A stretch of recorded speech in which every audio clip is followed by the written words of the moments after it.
Olá, sou Hugo Mizukami e eu ajudo pessoas a transformarem o seu sofrimento emocional em 5 passos e se tornarem pessoas com mais harmonia consigo mesmas ou consigo mesmos.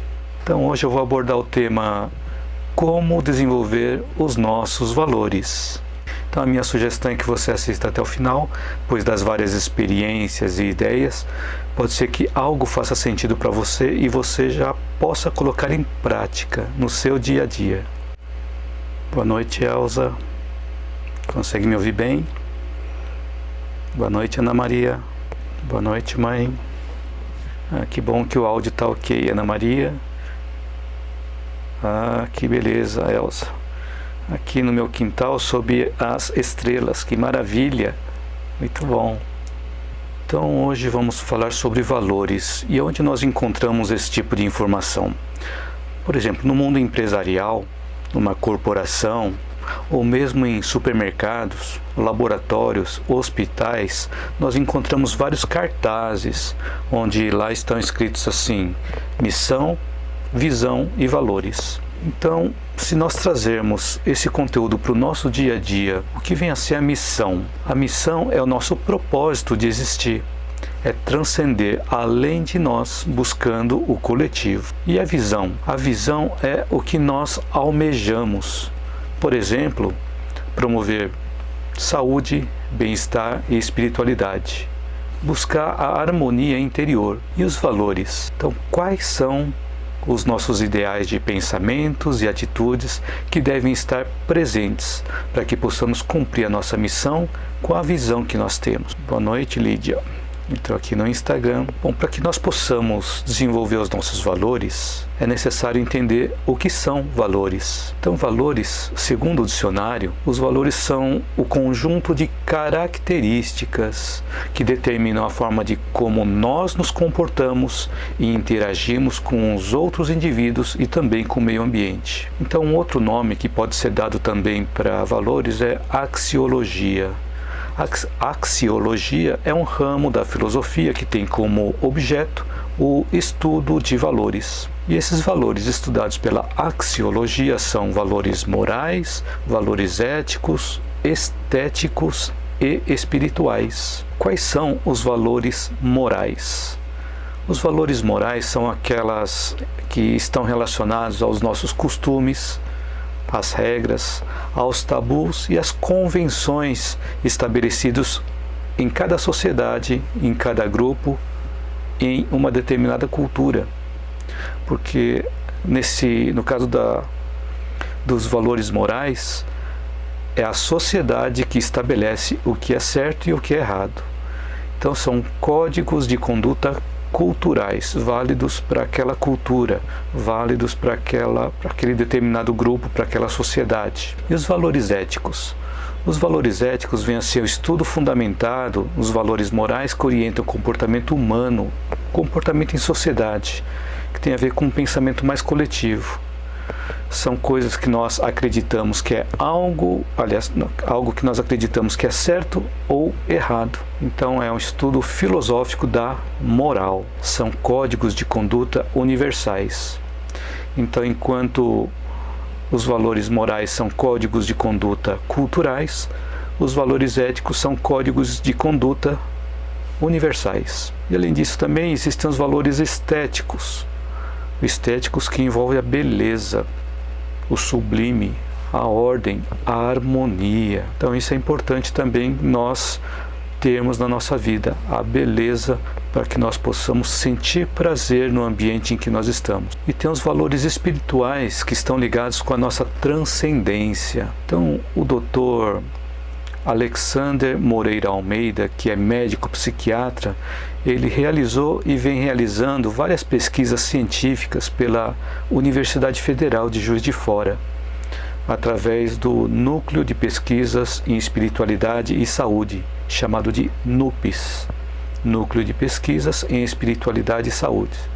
Então ele vem realizando pesquisas no campo da religiosidade e da espiritualidade. E com isso, os resultados que ele vem obtendo é que a religiosidade e principalmente a espiritualidade auxiliam, por exemplo, a melhoria da saúde.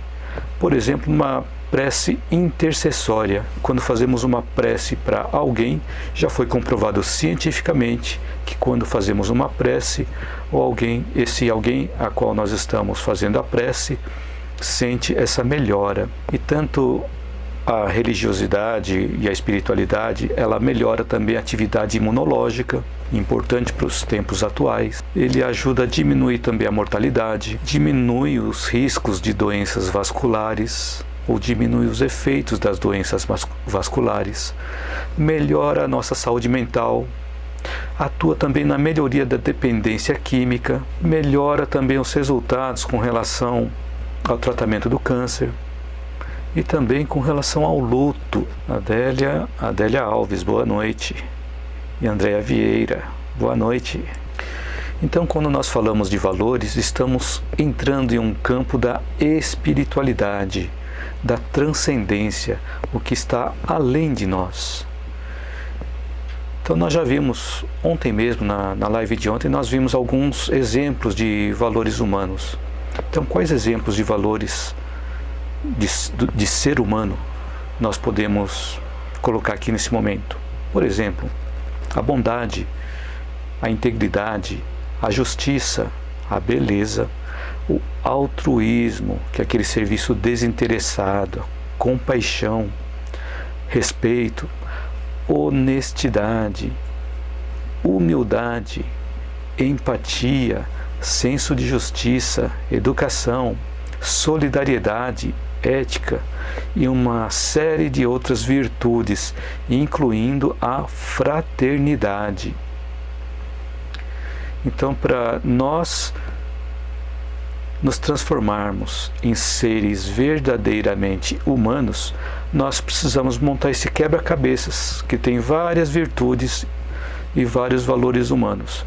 Então nós vamos buscando, conforme nós vamos crescendo, nós vamos buscando esses valores e implementando em nós para que nós possamos crescer moralmente e espiritualmente. Então montamos esse quebra-cabeça dentro de nós. E quanto tempo nós demoramos, por exemplo, para montar um quebra-cabeças de 5.000 peças ou 10.000 peças? Eu estava fazendo uma pesquisa na internet e vi que existe quebra-cabeça até de 32.000 peças. Olha só quanto tempo a gente ficaria montando. Então, mesmo nesses quebra-cabeças de 5.000 ou 10.000 peças, quando a gente vai começar a montar, se a gente pega uma peça, a gente não entende muito bem aonde que a gente vai colocar, ou que parte do quebra-cabeças que ela faz parte. Então, para isso, geralmente, junto com o quebra-cabeças, vem um molde, vem um quadro onde mostra o resultado final. Então, a partir do resultado final, nós podemos ir comparando essas pecinhas e colocando nas posições corretas até todos eles se encaixarem e formarem aquele quadro, aquela figura. E da mesma forma também, existem os ingredientes de um determinado prato.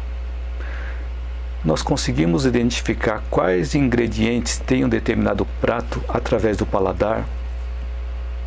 E eu não. Mas a minha mãe sabe. Ela experimenta algo e ela sabe exatamente quais ingredientes fazem parte daquele prato. Se está com mais sal, menos sal, se está com mais tempero disso, tempero daquilo, sabe quais ingredientes que fazem parte desses pratos. No meu caso, a minha especialidade é outra. Depois que o prato está pronto, aí eu tenho a especialidade de comer o prato, né? De saborear o prato.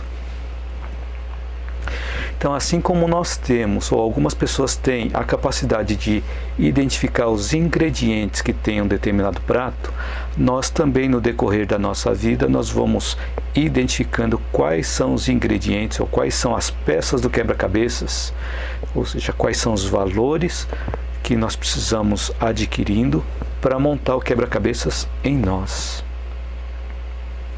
Então, são os ingredientes do ser verdadeiramente humano.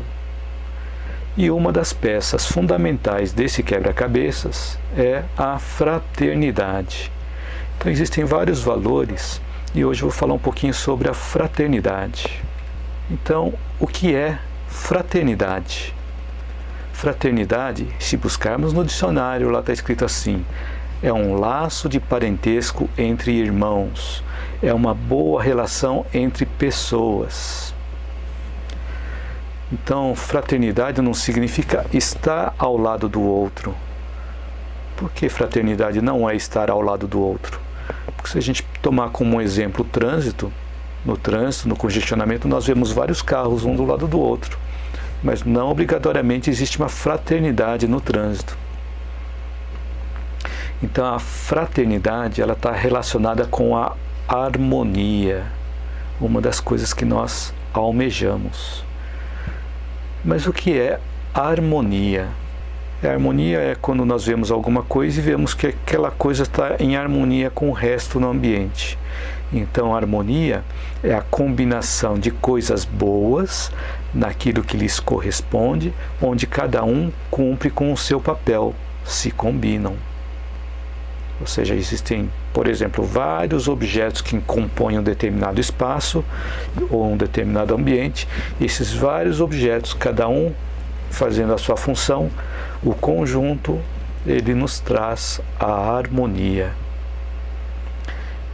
Então a contemplação da natureza também nos traz a harmonia, o equilíbrio. Como um exemplo que a Elza colocou aqui, que ela está no quintal dela, sob as estrelas, contemplando as estrelas. Maravilha, né, Elza? Então isso é um tipo também de busca de harmonia, contemplação da natureza. Então, o que não é harmonia? Harmonia não significa igualdade. Por que harmonia não significa igualdade? Porque se nós tivéssemos, por exemplo, vários Hugos no mundo, se todos fossem iguais a mim, não aconteceria diferenciação e provavelmente não haveria harmonia com relação a isso, né? Então a harmonia não é fazer todo mundo ser igual. A harmonia não é ter vários objetos iguais em um ambiente, seria ter a diversidade de objetos e o conjunto trazer para nós uma sensação de bem-estar. Então, em um conjunto de música, por exemplo, em um concerto de música, existem vários instrumentos e existem vários tons. Cada instrumento tem a sua função dentro de um concerto de música. E como nós podemos produzir essa harmonia? Quando cada um de nós passarmos a conhecer e a respeitar aquilo que nós somos e a forma de como nós encaixamos com as outras coisas. Faz sentido isso? Quando nós passamos a nos conhecer e a respeitar aquilo que nós somos e a forma de como nós encaixamos com as outras coisas. Então isso é o que nós podemos fazer para produzir a harmonia. Isso se faz através do autoconhecimento, através da identidade, através do conhecimento e respeito por si próprio. Então a harmonia pode ser produzida por nós quando nós sabemos o que nós somos, quando nós cumprimos o nosso papel e juntos fazemos algo maior. Então nós fazendo o nosso papel, o outro fazendo o papel dele, o outro fazendo o papel dele, o conjunto vai fazer algo maior, um ambiente mais harmonioso. Nós temos essa situação. E também o corpo humano. Imagine a harmonia do corpo humano, onde nós temos várias células, vários órgãos no nosso corpo, onde cada órgão tem a sua função. E o conjunto transforma de nós em um ser humano. Nós podemos também ter essa situação numa sociedade e uma humanidade harmoniosa. Minha mãe escreveu que percebe ou sente o paladar da alimentação, da comida, porque faz... Ela escreveu aqui, não é à toa, né? Estou fazendo a comida há 68 anos. Precisa melhorar, né? Nossa, não precisa melhorar não, está excelente. A gente está com saudade do seu prato. Então ela escreveu aqui que desde os 7 anos de idade fazia todo o serviço de casa e também ia para a escola. Isso mesmo. Parabéns, mãe. um grande testemunho e um exemplo também, para que nós possamos seguir, né? Então, com relação a Elsa também, quando eu comentei a questão aqui, que ela está no quintal sob as estrelas, ela comentou aqui: faço isso frequentemente, é meu melhor momento de conexão, introspecção. Parabéns, Elsa. Essa conexão com a natureza permite nos ligarmos com o alto. Muito bom, parabéns. E nós também, nós que estamos aqui na cidade grande, também podemos contemplar a natureza, o pôr do sol, o nascer do sol, contemplarmos as árvores se tiverem, as plantas, os pássaros. Isso vai ajudar também a nós elevarmos a nossa consciência e facilitar a nossa ligação com o alto. A Elza escreveu aqui: mas Dona Márcia, a senhora não tem toda essa idade. 68 mais 7 dá 75 anos, né? Minha mãe tem 75 anos de idade.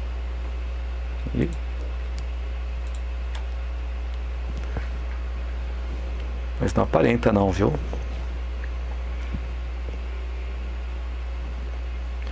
Então, prosseguindo.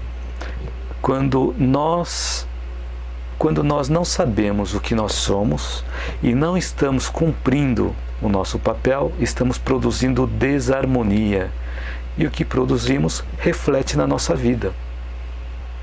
E aí tem uma frase que diz assim: nós promovemos a paz. E uma vez uma pessoa viu essa frase estampada numa camiseta de uma outra pessoa, e ele falou assim: essa frase não está certa, nós não promovemos a paz, nós fazemos o contrário. Mas nós podemos promover a paz de acordo com as nossas atitudes, as nossas virtudes. Então, podemos refletir se nós promovemos a paz ou não, se nós somos agentes promotores da paz ou não. E podemos ser agentes promotores da paz através da promoção da saúde, ao invés de sermos agentes promotores de doenças. Então, a fraternidade é a virtude que nos permite entender a vida. A união ou uma fusão harmoniosa. Hoje eu trouxe um outro livro aqui. Trouxe o livro chamado A Religação dos Saberes, de Edgar Morin. Neste livro, e também nas pesquisas que ele vem realizando, nos estudos, Edgar Morin diz que nós devemos organizar os conhecimentos de modo que eles possam se dialogar entre si e fazer parte da vida humana. Porque muitas vezes nós temos um conhecimento aqui, outro ali, vários conhecimentos dispersos.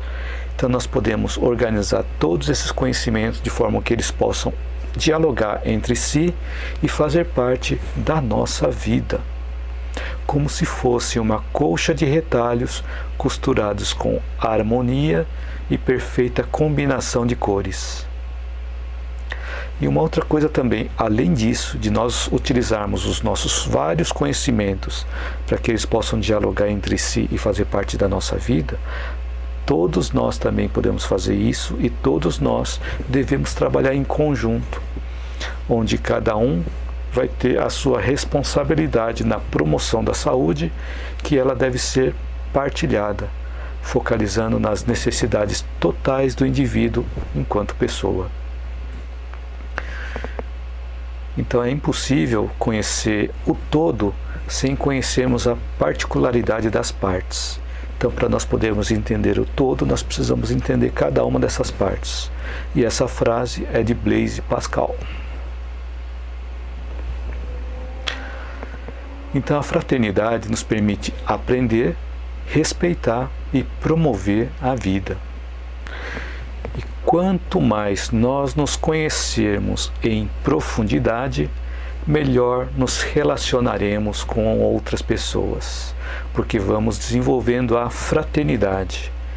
Então, quando uma pessoa se conhece em profundidade, ela tem uma interação melhor com as outras pessoas.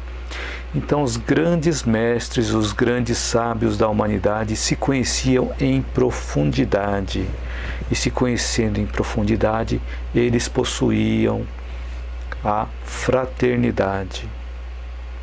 O contrário também acontece, pois se nós não nos conhecemos ou nos conhecemos apenas superficialmente, não teremos um relacionamento tão bom com as outras pessoas. Então, relembrando, o que é fraternidade? Fraternidade é aquele laço entre irmãos, é a boa relação entre as pessoas, mas aí vem a pergunta: quem é nosso parente do ponto de vista físico? Essa pergunta parece simples, mas ela é bastante profunda, porque fizeram uma pesquisa baseada em teste de DNA para investigar a nossa ancestralidade, os nossos ancestrais.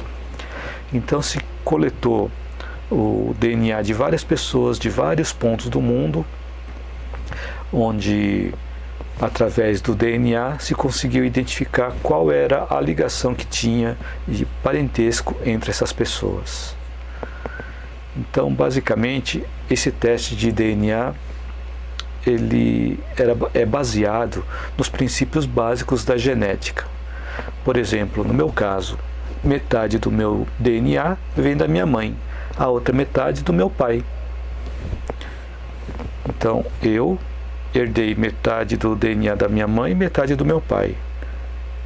O meu pai, por sua vez, herdou metade do DNA do pai dele e metade da mãe. E a minha mãe é a mesma coisa, herdou metade do DNA da mãe dela e metade do pai, e assim por diante. Então, assim, analisando 23 gerações, aproximadamente aí 630 anos, chegou-se a um número de 4.194.302 parentes. Interessante, né? Então esse é o grau de parentesco que eu tenho distribuído pelo mundo. Está em vários pontos do mundo. Considerando, isso é uma consideração bastante simples, considerando que cada geração ela só está se duplicando. Mas isso demonstra que nós temos um DNA que ele foi herdado de alguém, que foi herdado de alguém, foi herdado de alguém, e analisando apenas 23 gerações, vamos chegar no número de 4.194.302 pessoas que são meus parentes distribuídos pelo mundo. Então assim foi feita a interconexão das várias pessoas distribuídas no mundo através da coleta dos DNAs. E esse experimento permitiu também uma pessoa aqui do Brasil, que tinha apenas uma foto preta e branca bem antiga, se encontrar com um primo lá na Croácia, a antiga Rússia. E um outro caso que aconteceu também, que tinha uma conexão hereditária, era uma pessoa que morava em Minas Gerais e tinha um parente lá nos Estados Unidos. E esse teste de DNA identificou que os dois eram parentes. Então, considerando esse teste de DNA, quando nós falamos de fraternidade, como que passa a ser o nosso entendimento com relação ao tamanho do nosso grau parentesco? Será que o nosso nível de fraternidade aumentou? Nosso grau de parentesco aumentou? Então, isso indo apenas a 23 gerações. Se buscarmos mais para trás, essa quantidade aumenta mais ainda. E se formos voltando, lá no princípio, nós vamos ver que nós temos o DNA de Deus em cada um de nós. Nós somos filhos do mesmo Pai.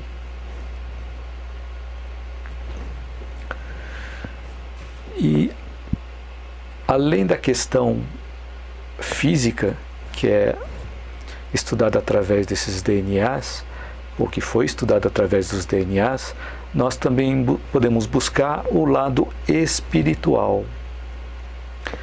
Por exemplo, se nós temos algum tipo de desejo ou uma determinada necessidade, uma sede de justiça, se nós temos essa sede de justiça e todo ser humano que tiver essa mesma necessidade é o nosso parente do ponto de vista espiritual. Estamos pensando da mesma forma. Se nós temos a necessidade de desenvolver laços de amor mais profundos, todos aqueles que têm essa mesma necessidade também é nosso parente. E isso acontece através da lei da afinidade e a lei da sintonia. Nós estamos sintonizados na mesma frequência. A Elza escreveu, e dentro dessas gerações, quantas vezes nós somos nós mesmos em outras pretéritas encarnações. Pode acontecer isso também, que já teve um caso, ou alguns casos, onde crianças lembraram que os pais eram os filhos deles em encarnações passadas. Bom exemplo, Elza, parabéns. Obrigado pelo comentário. Então, do ponto de vista de crescimento moral e espiritual, o domínio axiológico é a primeira instância. Ou seja, o domínio dos valores. Definindo os valores, nós vamos mobilizando as outras coisas na nossa vida. Então, com esse princípio, passamos a ser pessoas pró-vida, pró-amor, pró-solidariedade. E implica também na importância de nós sabermos escolher pelos valores morais, éticos, estéticos e também espirituais. E todas as vezes que assumimos a nossa identidade, nós entramos nesse território de nossa missão e começamos também a lidar com conflitos. Nós saímos da nossa zona de conforto, porque estamos mudando. Sempre quando tem uma mudança, existe a dor, existe um conflito. Nós estamos saindo da zona de conforto. E só não vai lidar com os conflitos quem se acomoda e deixa de caminhar. Mas é importante a gente lembrar que o conflito não veio para soterrar. Ele veio sim para tornar o solo fértil. Assim como uma doença também não vem para soterrar a pessoa, ela vem para mostrar outros caminhos e a pessoa cresce com a situação. E a doença também não é igual uma pulga que a gente tira e a doença sai. A doença é uma construção. E a saúde também é uma construção. Então, o fato de nós estarmos no mundo é nós realizarmos na nossa transcendência, na nossa espiritualidade, na nossa missão, na nossa vocação e na nossa aptidão. E quando nós não nos encontramos na nossa transcendência, buscamos no outro o que falta em nós. Só que na maioria das vezes nós nos frustramos, porque a transcendência está na outra pessoa e não em nós. Então, por isso, nós temos a oportunidade de vivenciar várias reencarnações para conquistarmos valores de experiências e experiências. E nas várias encarnações, os nossos papéis, os nossos títulos afetivos, eles mudam constantemente. Assim como a Elza comentou aqui, que dentro dessas várias gerações, quantas vezes nós fomos nós mesmos em pretéritas encarnações. Só que em cada uma das encarnações nós tínhamos um papel diferente, uma função diferente naquela sociedade. E passamos por várias experiências, trazendo essas experiências para o mundo atual. O conhecimento é muito importante para que nós possamos sedimentar os nossos valores. E são esses mesmos valores que vão construir a nossa história. E é a história que constrói a doença e a dor. E também constrói a nossa saúde. Então, qual é a história que nós vamos contar a partir de agora, quando nós reorganizamos a nossa história de vida tornando a vida mais significativa, mais expressiva em termos de realização, então nós estamos encontrando a harmonia que nós estamos buscando. Só que muitas vezes nós não conseguimos sair de um determinado problema ou não conseguimos encontrar o sentido da nossa existência. Isso porque o nosso passado é bastante confuso, bastante conturbado. Já fomos muitas coisas no passado. Só que aí, se nós olharmos para o futuro é luz, é um ponto certo. E se a gente mira no futuro, nós temos uma representação verdadeira do nosso dever, do nosso porvir. Então, olhando para o futuro, nós sabemos o que devemos fazer agora para construir aquele futuro. Agora, se nós segmentamos a nossa mente lá no passado, nós não criamos perspectivas de realização futura. E a mente fica agregada aos milindres da convivência. Se nós ficarmos ligados lá no passado, vamos ter ressentimentos que vai nos manter ligados ao passado. E aí nós começamos a adoecer porque estamos ligados a esses milindres de convivência. E com isso nós começamos a observar as ligações mentais que se estabelecem através desses pensamentos, dessa forma de pensar. Então, quando nós pensamos coisas ruins, vamos atrair energias ruins e vai reforçando aquele processo mental. Então, uma pessoa doente é uma pessoa que tem, ou a pessoa que porta uma doença e não consegue sair dela porque ela se enclausura na doença. Então, a pessoa doente é aquela que porta uma doença e se enclausura na doença. Agora, uma pessoa saudável é que, mesmo quando a pessoa esteja portando uma doença, ela encontra mecanismos de compensação. Então, todos nós temos uma história, temos uma experiência de vida, uma cultura, crenças pessoais. E isso faz com que nós construamos a nossa história. E na construção da nossa história é importante, baseada nos valores, que nós tenhamos coerência entre as nossas atitudes e os nossos pensamentos. Tudo isso que eu estou falando aqui não significa que eu já conquistei isso, não. Eu também estou nesse processo evolutivo também, viu? Eu não sou aquele bam que já possui todas essas virtudes, todos esses valores. Tenho muito a aprender ainda. Então, esse material aqui eu preparei para mim e estou compartilhando com vocês o que eu preciso aprender ou o que eu estou aprendendo. Então é importante nós termos essa coerência de atitudes e pensamentos, ou nós pensarmos uma coisa e agirmos baseado naquela coisa. Então, se nós estamos com algum transtorno físico, algum transtorno psíquico, tomamos o remédio, pois está afetando o biológico. Melhoramos de humor, mas se nós não tomamos uma ação, temos que continuar tomando aquele remédio. Se nós não melhorarmos, o médico vai manter aquele remédio junto conosco.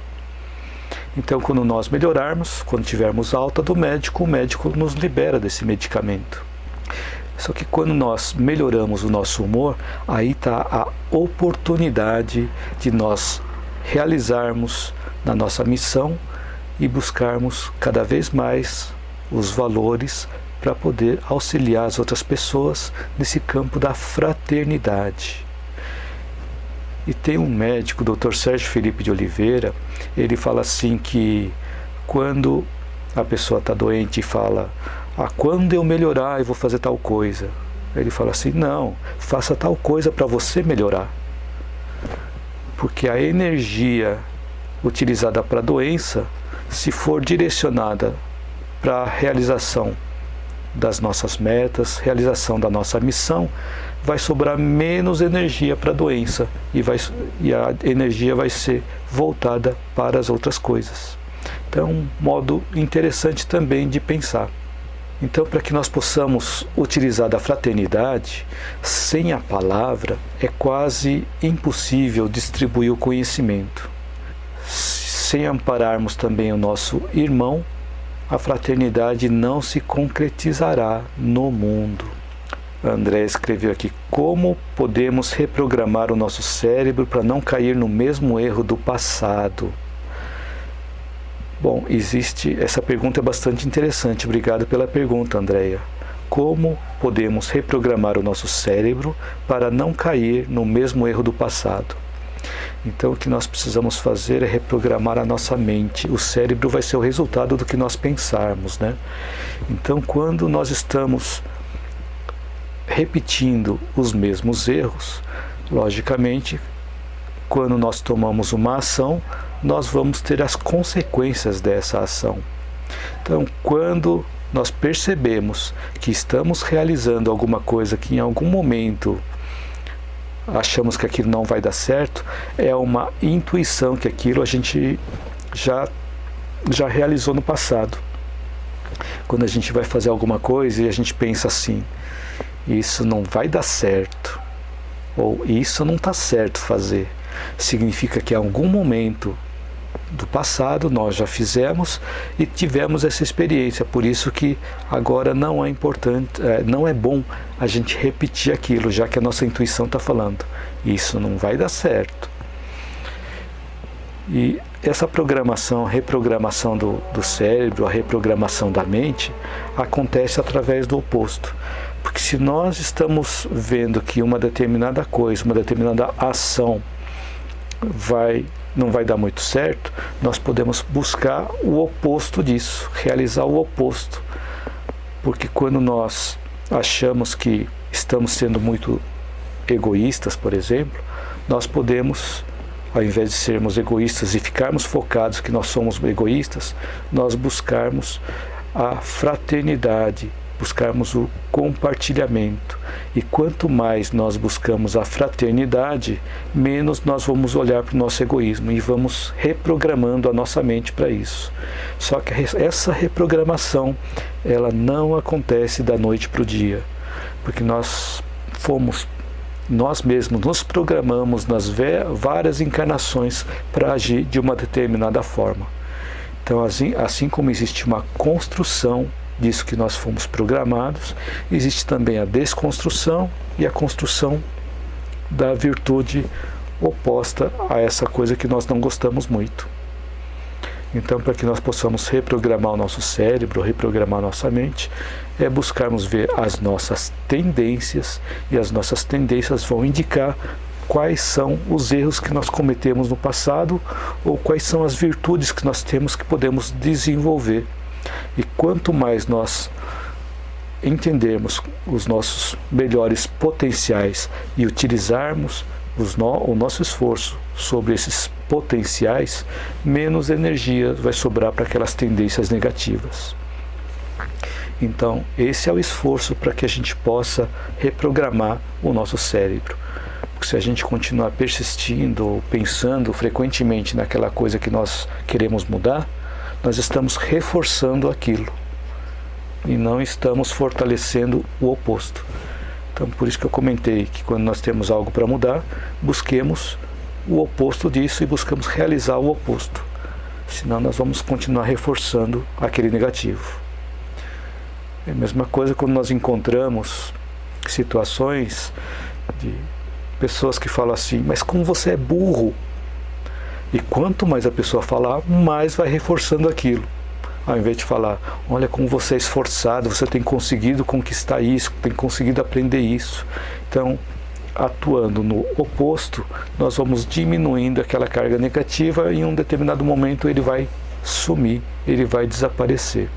Então, da mesma forma, quando nós falamos assim: nossa, como eu sou preguiçoso, e se eu falar assim, se eu continuar persistindo, falando eu sou preguiçoso, vai reforçar aquela preguiça em mim.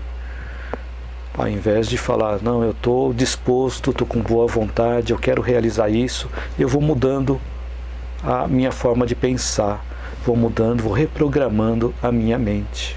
Consegui responder a sua pergunta, Andréia? Ou não? Então, no caso de uma candeia, lá do passado se utilizava muito a candeia, que era um tipo de luminária, era uma luminária que era abastecida com óleo.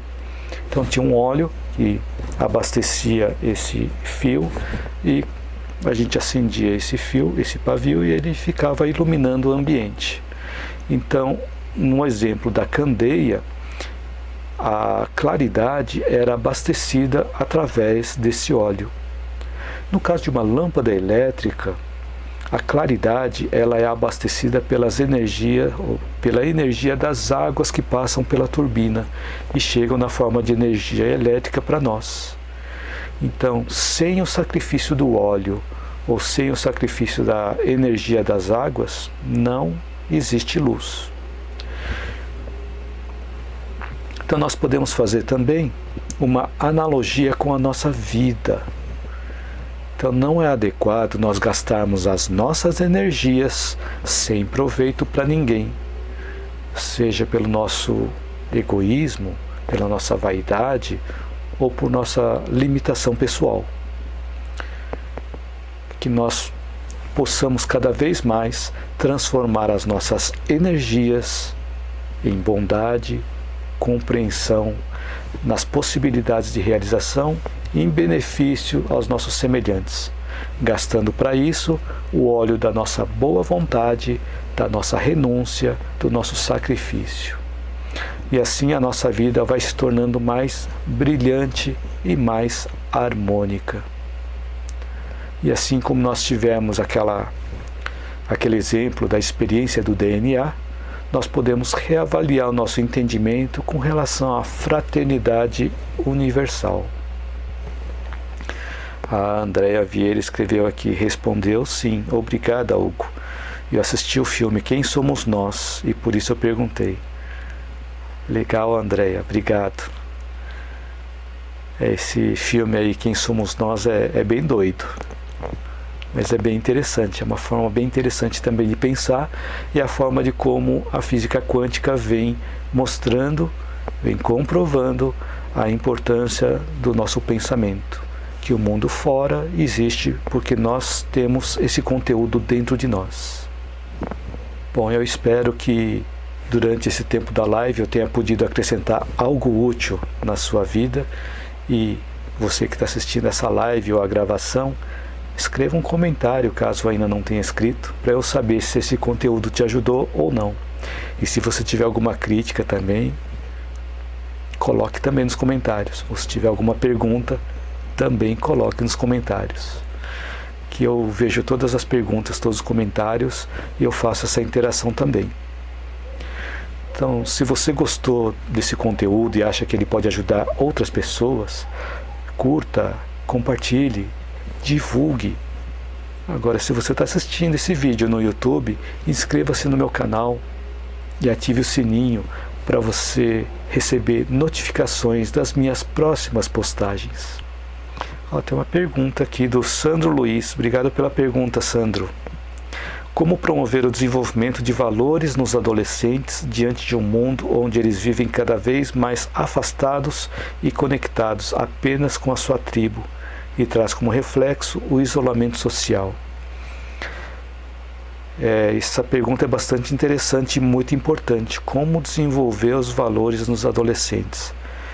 Então, um ponto a ser analisado para desenvolver os valores nos adolescentes é importante nós darmos o nosso exemplo, não tanto pelas palavras, mas pelas nossas atitudes. A adolescência é um momento de conflito, onde o adolescente ele vai lembrar de tudo que aprendeu enquanto estava na infância e vai estar em conflito com as coisas que está vendo nesse momento na adolescência.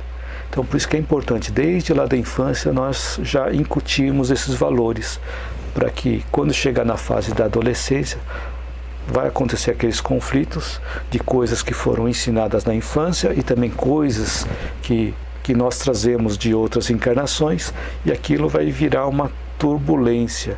E cada vez mais o adolescente está perdendo a sua identidade. Como você mesmo disse, né, Sandro? Os adolescentes eles estão se juntando cada vez mais como tribo. Então eles têm a identidade da tribo, do pertencimento. Então em determinado momento eles vão construindo o futuro de acordo com as bases que tiveram. Então tem um filme também bastante interessante chamado Divertidamente. Uma determinada parte do filme tem um momento que uma das pessoas começa a pegar as bolas, onde estão sendo representadas as memórias não utilizadas, pega essas bolas de memórias não utilizadas e começa a descartar, começa a jogar fora, que chama-se varredura neuronal. Então, quando nós não utilizamos determinados conhecimentos do passado, eles são descartados. Ele vai ficar armazenado em algum lugar lá no subconsciente. Em algum momento ele vai ser despertado.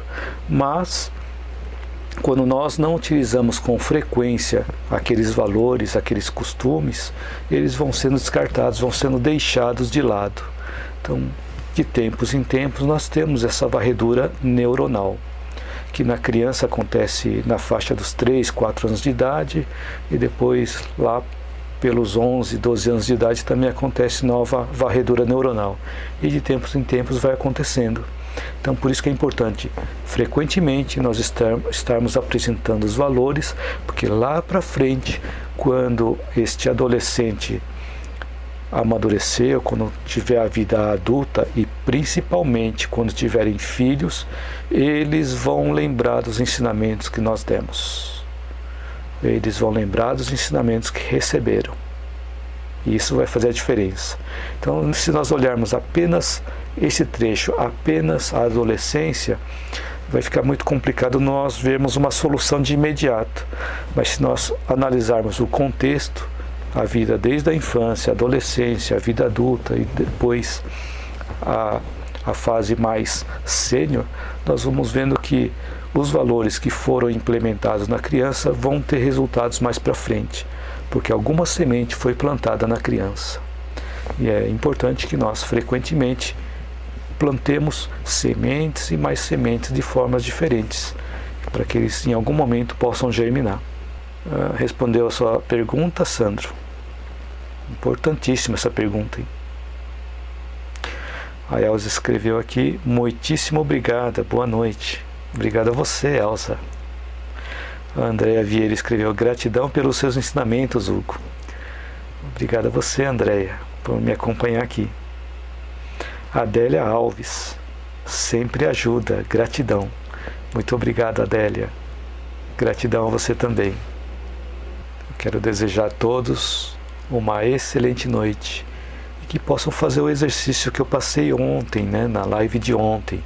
Antes de dormir, buscar pensamentos bons, pensamentos positivos e principalmente agradecer pelo dia que tivemos, para que possamos ter uma noite mais tranquila de sono, não é?